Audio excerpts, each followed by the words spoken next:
So good day to my students, sections 1 and 26. So welcome to our first lesson. By the way, I am Sir Kebain, or Sir Kebain Villarino. You can just call me Sir Kebain. And again, due to the new normal teaching, ganito na yung way natin of teaching. Everything is gonna be recorded so that you can watch this anytime you want to. And kung ano ginagawa mo, nakahiga ka, nakaupo ka, naglalaro ka or what. So you can watch it anytime you want to. So as we go along, I want you to open the file that I have sent to you, the PDF. And then while watching this video, naka-open yung PDF on the side so that you can reference everything. There. Anyway, so for our first lesson, we're gonna talk about the fundamentals of corporate governance. So to be honest, this is the foundation topic of this subject. And at the same time, sa mga higher subjects nyo, mga audit subjects and other management and even accounting related dito. So it will start here. Okay, moving on. So our learning objectives. So first, I will be sharing with you the 3 lines of defense. So hindi lang may defense sa games or sa sports or even sa movies. So even here sa subject ito, meron tayong defense. You'll know more about that. We will also discuss the definition, different kinds of definition of corporate governance. We will also discuss the structure of a corporate governance, and chunk of the discussion will be on the principles, the components, and then what is your role? The soon-to-be owner, the soon-to-be auditor, or whatnot. We will talk more about that. Okay, moving on. Okay. Maybe na-notice nyo may iba't yung pictures, di ba? Nandun yung Family Guy, andun yung We Bear Bears, and so on. So let's start here. Have you noticed may similarity sa mga picture na nilagay ko rito? Family Guy, Friends, Teacher, meron ding Philippine government, and may pusa. Dahil, well, I love cats. Kaya lagi ako may pusa sa presentation ko. Anyway, anong connection nun? So let's start with parents. Did you ba na-notice na, well, I'm not saying all, but ideally ganito siya. Di ba ang parents nandyan to guide you? Yung parents mo nandyan to lead you sa gusto nilang papuntahan mo, sa better life. Kasi yung mga parents nyo, ayaw nila na ma-experience mo yung napagdaanan na nila na negative. So gusto nila, they want you to give a good life or a better life. And as you also notice of friends, what I'm talking about true friends lang. I know there's a lot of different kinds of friends. Di ba pansin nyo kapag true friends, especially mga high school friends yan, kahit nasa college na kayo, magkakasama pa rin kayo, you're supporting each other. And here also, us, teachers, your professors, have you noticed na kami mga teacher, we wanna partake the knowledge that we had, and we wanna share with you something that we have learned before. Gusto naming matutunan nyo yung mga alam namin. And also, na-notice nyo dito yung Philippine government. Have you noticed that the Philippine government's, ideally, the Philippine government's major function is to guide its people. Na kung ano man yung gusto mangyari ng democratic people, us, dapat ganun din gagawin ng government. So no comment. I don't want to give comment anymore. Anyway, and also you notice may pusa doon. Have you noticed na ikaw naman na owner or naging pet owner na ba kayo? Well, ako, well, yeah. May pusa ako sa Laguna. Dati. Wala eh. I don't have time anymore to have pets. Anyway, okay. Have you noticed na kapag may cats ka or pets ka, gusto mo silang lumaki? You're guiding your pet na gusto mo lumaki sila na strong, or gusto mo sila mag-chubby and IG-worthy pets and so on. Or siguro someday kapag naging parents kayo, yung anak nyo, gusto nyo bigyan na better future yung anak nyo. So the same way, as you notice, di ba parang may similarities silang lahat? Yung parents, yung friends, yung prof, yung government, and even the pet or your soon-to-be son or daughters. Have you noticed may similarities sila? Ang similarities nun is, there's one word, guidance. May guidance doon towards to what you want. Yung goal mo in life, your objective in life. So, nandun sila to guide you papunta dun sa gusto mo puntahan. The same way, ganun din ang governance. The word governance is there in, I'll give you first the layman's term and then later we will give you yung technical definition of governance. Okay, so yung governance, it's like being guiding you or other people leading towards to what you want. So let's write it here, ha?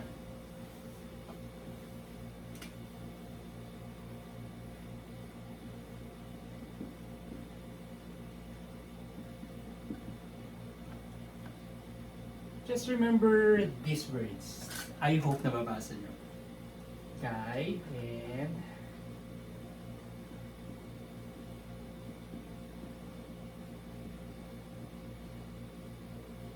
someone that is guiding you going to your objectives or achieving your objectives or goals. Medyo nag-reflect ata yung light. Takpan ko. Kita niya. Yan. Anyway. Now, moving on, let's talk about the mission and vision. Maybe you're familiar or baka nga hanggang ngayon kabisado nyo pa yung mission and vision nung high school nyo or even yung elementary nyo. And have you even noticed na even FEU and IABF, meron tayong mission and vision? Maybe ikaw mismo, as a person, you have your own mission and vision. Now, question, what's the difference between mission and vision? Sige, ikaw muna.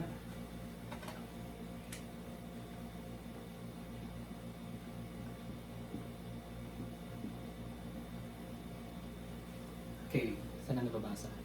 Sinunod like sorry, yung bilog. Mission and vision. As you notice, medyo similar siya in terms of pronunciation, but it's not. It's letter M and letter V, so hindi talaga. And technically, the definition are really different. Now, ano ba yung mission? Mission. Ano bang mission mo sa buhay? So, pag sinabing mission, it's your purpose. Purpose. Yeah. Purpose, existence, the why. Kung bakit yan nandyan, bakit ka nandyan, ano nga ba? Ano ka nga ba? Your purpose, the why. Now, we have vision, it answers the what, or pwede natin sabihin going to your goal, or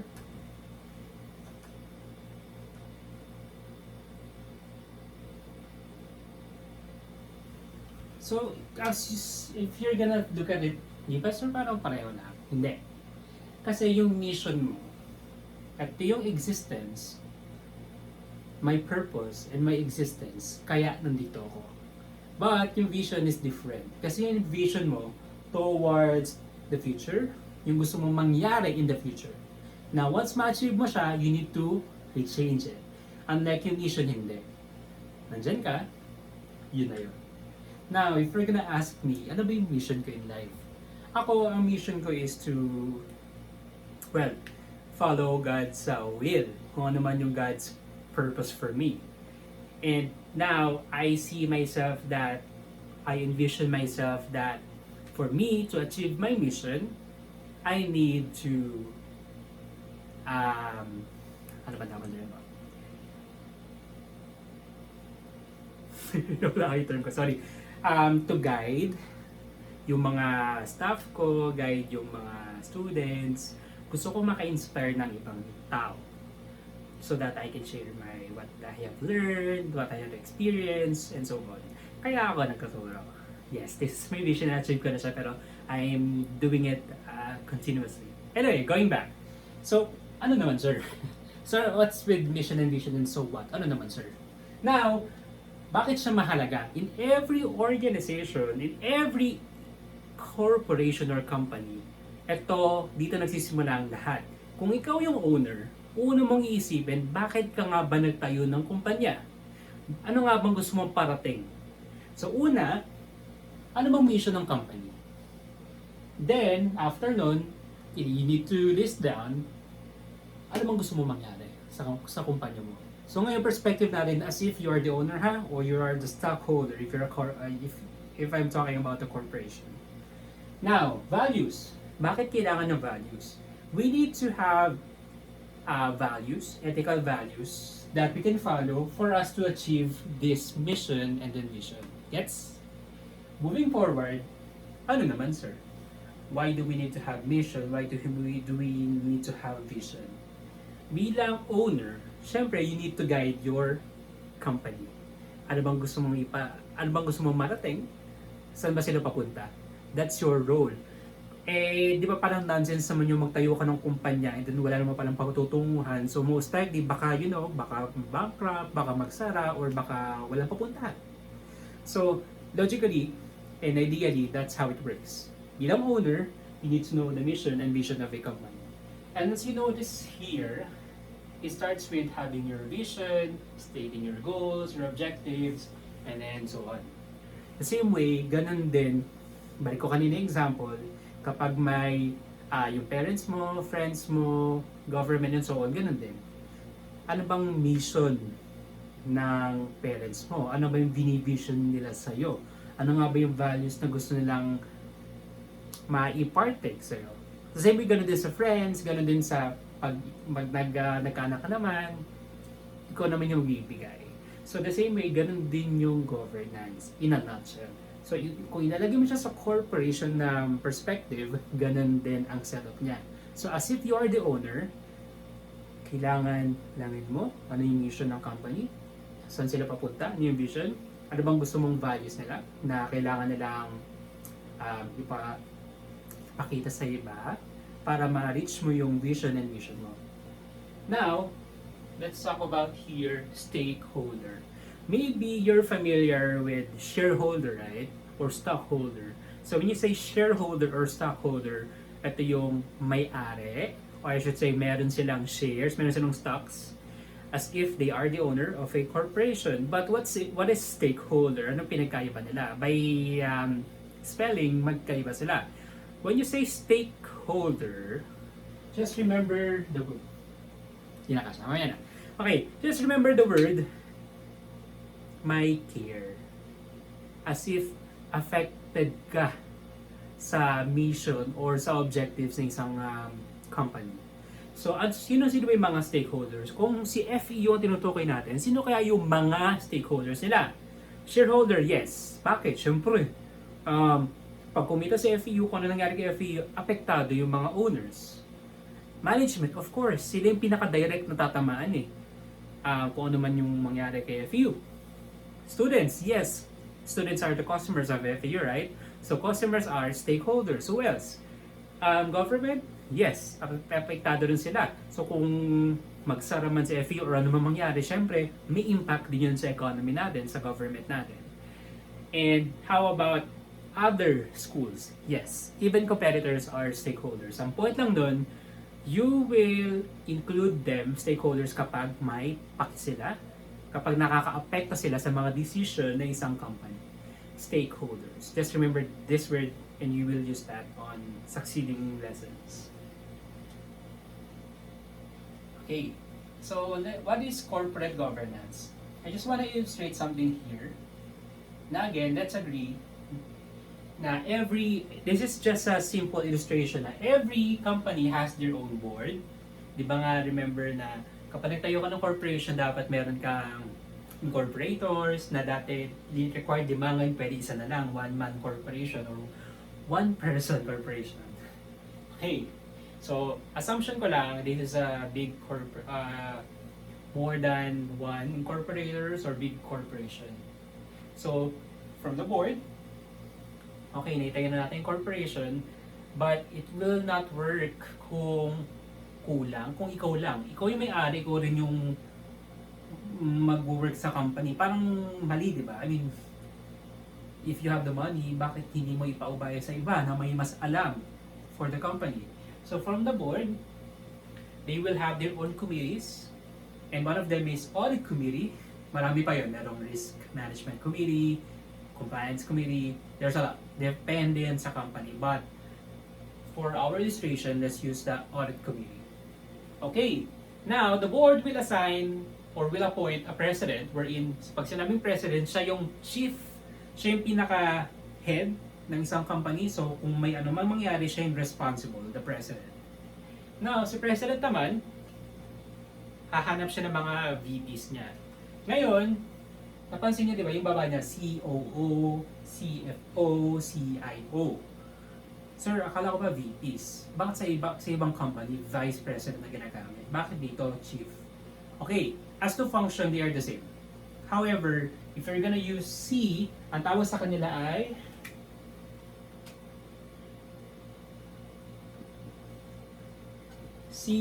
dito niyo ba? C-suites. C-suites ang tawag. So, yung mga Chief Operating Officer, Chief Financial Officer, Chief Information Officer. Maray ko lang ito para makasulat tayo mamaya.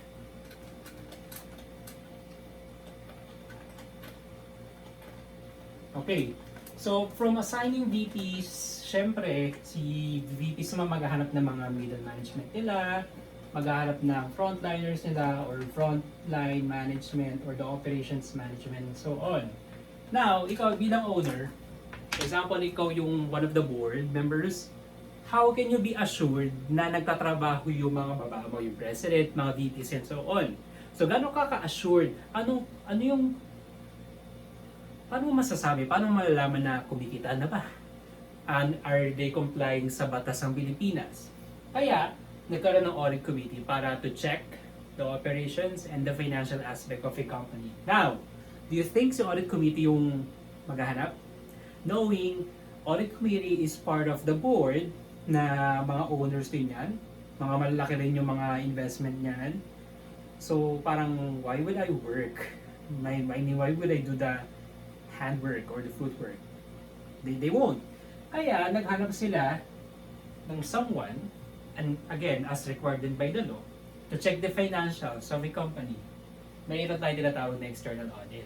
Now, you notice class, ito yung one of the main reasons bakit kayo nag-aaral ng accounting. So sa mga second year, ito yung main reason bakit kayo nag-aaral ng Financial Accounting 1, or I think tawag sa inyo Intermediate Accounting ata, or FAR, whatever. Sa amin kasi Financial Accounting before.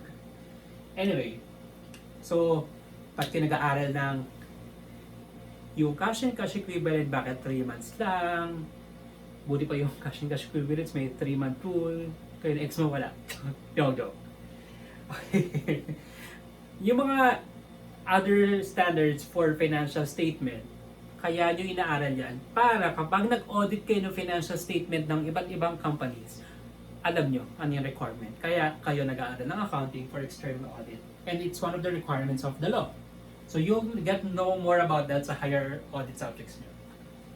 And then, kaya din nagkaroon ng internal audit as required then for some regulations. Like example, bank required siya. And publicly listed companies required dapat may IE ka. Ngayon, si IE naman, ang focus niya is operations. Okay? Kaya, if maging IE man kayo someday, yun ang magiging mastery nyo. Operations. Si CPA or mga accounting or the external audit, more on the financial aspect siya. But don't you worry, we will more talk about that sa mga higher audit subjects nyo. But again, I just want to illustrate here, that's how it works. Ganyan ang simple illustration of a corporate governance. Okay, now we will more talk about the 3 lines of defense. Assumption, you are the board. Now, how can you assure that the company is protected? Dapat may mga defense ka. Kaya siya tinawag na 3 lines of defense kasi may 3 defense. Ngayon, sir, ano yung first line of defense? Ibig sabihin kung may 3 lines ka, may nauna, may pangalawa, may pangatlo. So sir, ano yung first line of defense? As you notice sa presentation, merong management control, internal control measures. But to make it easy, yung first line of defense, yun yung management. HR, operations, marketing, sila yung cater ng client natin. Management, period, operations. Ngayon, may tinatawag tayong second line of defense. Anong role naman, sir, ng second line of defense? Ang main role ni second line of defense is to check yung work ni first line. Kung si first line ba are they working effectively, kung si first line ba ay nagko-comply sa batas ng Pilipinas, sa rules and regulations ng company itself, are they checking the risk? We will more talk about that sa next lessons natin. The point there is, first line is there, sila yung unang sasalo ng mga any threats or any risk or what could go wrong. Tapos si second line naman yung mag-check sa first line in case wala silang may mga chances na hindi na cover ni first line, ang sasalo si second line. Ngayon, may third line. Sir, hindi ba sobra na yung pangatlo? I mean, okay na yung dalawa, ba't may pangatlo ba? Sometimes having three part, ulit. Sometimes having a three-party relationship like this, or three is fine. Sometimes, I'm not saying lagi. But again, ulitin ko, from the first line, it's the operations. Second line, check niya si operations. Ngayon, si third line natin, siya naman yung mag-check sa second at sa first. Yes, but most likely, this third line checks only second. Kung reliable. But hindi, sina-check niya. Sir, hindi ba parang redundant yung ginagawa ng second and third? Bakit kailangan may third pa? Hindi ba parang costly yun sa company? Mag-hire ako ng maraming tao, why do we need to have them? Okay, as you notice here, si first and second, nagre-report siya sa senior management. When you say senior management, ito yung mga C-suites, mga vice president, CEO, and the president. Senior management. It's part of the management. Ngayon, si third line of defense, hindi siya directly nagre-report kay senior management. Kanino siya? Kay board, sa may-ari, diretso. Kasi, kung walang third line, yung first at second mo dumadaan kay senior management, what could happen, di ba? Mafi-filter na yung result papunta kay board or dun sa mga may-ari. Pero kung may third line of defense ka, na chine-check mo yung dalawa at dumediretso sa'yo na board or yung may-ari, hindi ba parang mas okay yun? So, this model is provided by the Institute of Internal Auditors. This is a model na most of the companies are following. This is a simple illustration how does a company that is protected from threats, risk, and what could go wrong, effective siya and adequate siya. Okay? So, by the way, if you have questions, you may raise it to my Canvas or my email anytime you want to. I can answer you. Okay, so the technical definition tayo ng governance. So, di ba nga, balik tayo sa umpisa, pag sinabing governance, guidance, objectives, goals. Ngayon, punta tayo sa technical definition. Combination of people, policies, and procedures and processes that help ensure that an entity effectively and efficiently directs its activities towards meeting the objectives of its stakeholders. Ang dami sinabi. But the point is the same. Governance is existing to guide the company, leading towards objectives. Anong gusto mangyari ng company? Yun. But take note of this. Responsibility of the board. Yung governance, ang may sole responsibility nun, si board, yung may-ari. Kasi kung walang governance, how can you ensure that the company is effective in terms of financial and operations? Kaya requirement siya ng batas ng Pilipinas. It's under the SEC regulations na dapat ang publicly listed companies dapat may governance kayo dyan. And aside from the Philippines, even other countries, nire-require siya. Well, kahit hindi naman siya require ng batas, nagme-make sense naman yun na why would you not have a balance check or checking balance, checking balance ng company mo? Parang kayo ang kumpanya, mas di mo check, parang it doesn't make sense, right? Anyway, so I have illustrated here yung medyo detailed ng isang government or corporate governance structure, but technically it's still somehow the same. Medyo naging technical lang, but just remember this: the board, the management, and the management is divided by three: senior management, middle management, and the operations management, or the first line, or I should say the front line management. Sila yung on the day-to-day activity. Okay?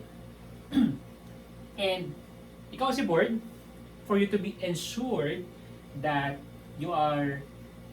that the management is doing their work, dapat may may balance check or checking balance kayo, kaya nag-exist si audit.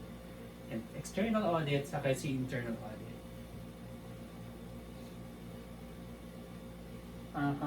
So yung mga succeeding slides, I'll leave it to you. You can read it. And the same lang siya ng tinuro ko kanina. But I will focus here sa yeah. So let's move to the two major components of governance or corporate governance. Ngayon, if you're having a governance process na hati lang sa dalawa, you only have two components. Number one is strategic direction. Now, apply natin to kanina sa mga basic examples natin. Ikaw, kung kung magiging parent ka someday, or sige, ganito na lang. Yung parents mo, for them to govern you, for them to guide you, kailangan may direction sila na papunta doon sa gusto mo. Strategic direction. Now, take note of strategic. When you say strategic, it's long term. Hindi lang siya short term. So again, long term ang pinag-uusapan natin dito.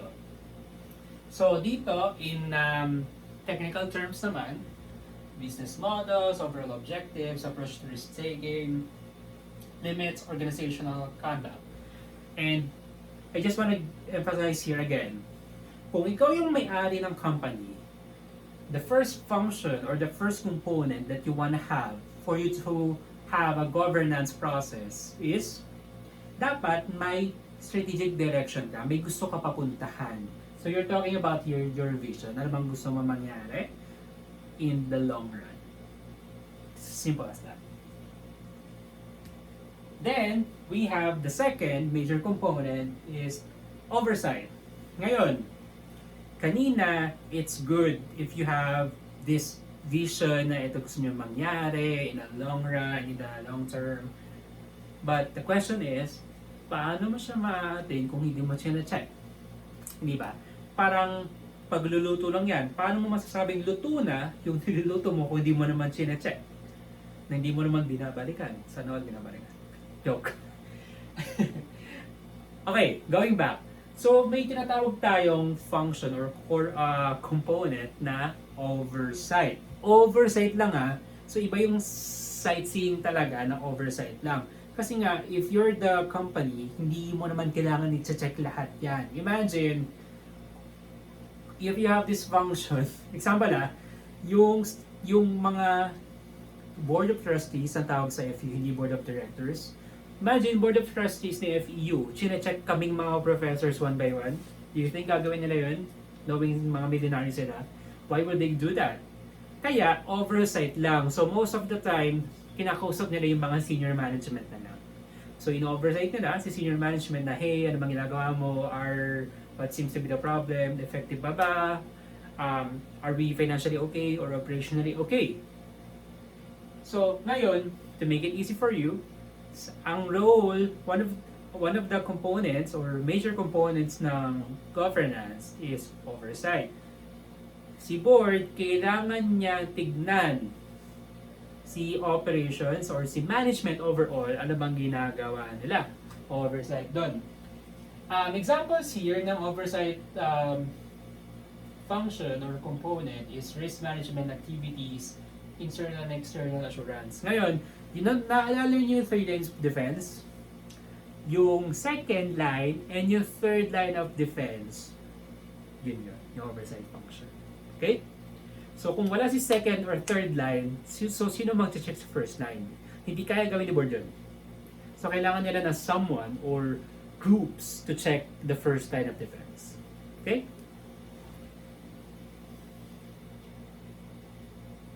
Okay, so yung mga succeeding slides ulit, I'll just leave it there. I will assign you to read it. And it's really the same.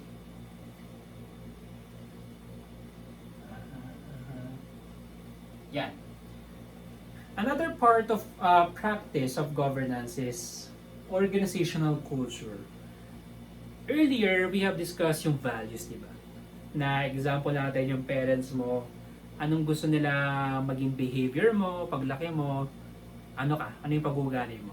So, ganun din sa isang company. So, if you have a governance process and you are the owner of a company, ano ba yung culture, organizational culture na gusto mo mangyari? So, if the company is, like example FEU, what do you expect na ang gusto mangyari ni board na maging organizational culture naming kaming mga prof, mga dean, mga program head?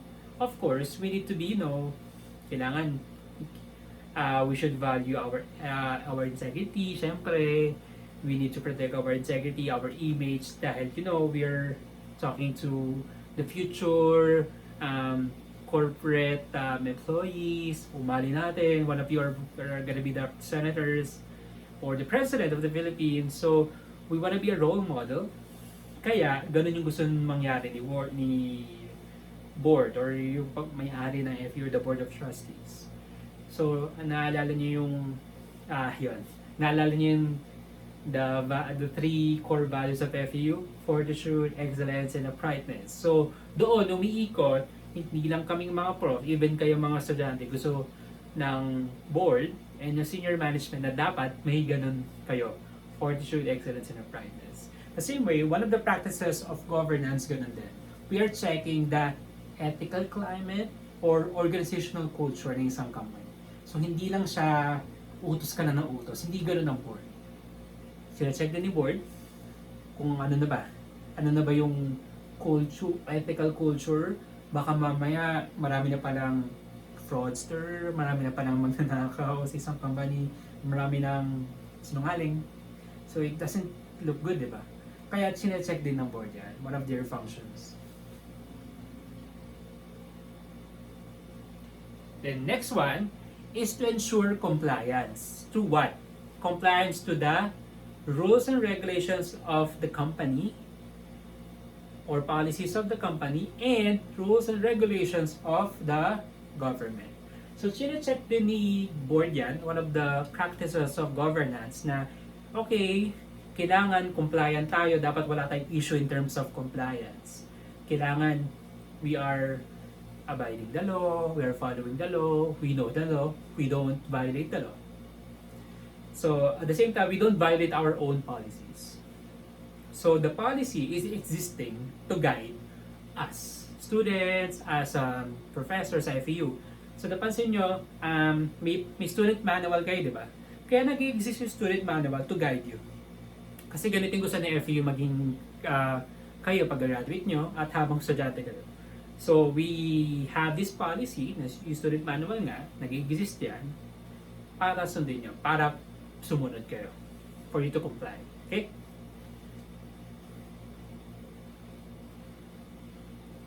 Oh, we're done! So, we will be having a practice question. As you notice, sa sinan ko, wala siyang sagot. Malalaman niyo yung sagot, syempre, kapag nanood kayo ng lecture natin. So, sige. So, let's read. Practice question number 1.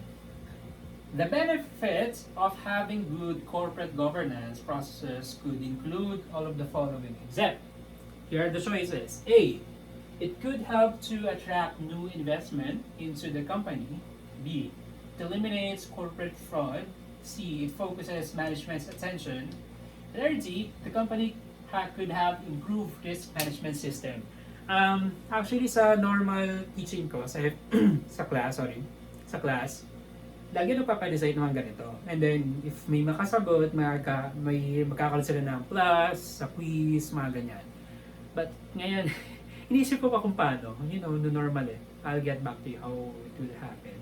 And then, kapag nagpapagrito ko, may timer siya. It's only good for 15 seconds. So, assumption natin, kayo.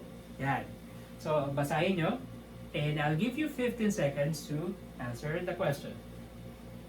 Yeah, may timer yun. Kita nyo ba? Kita. Yan.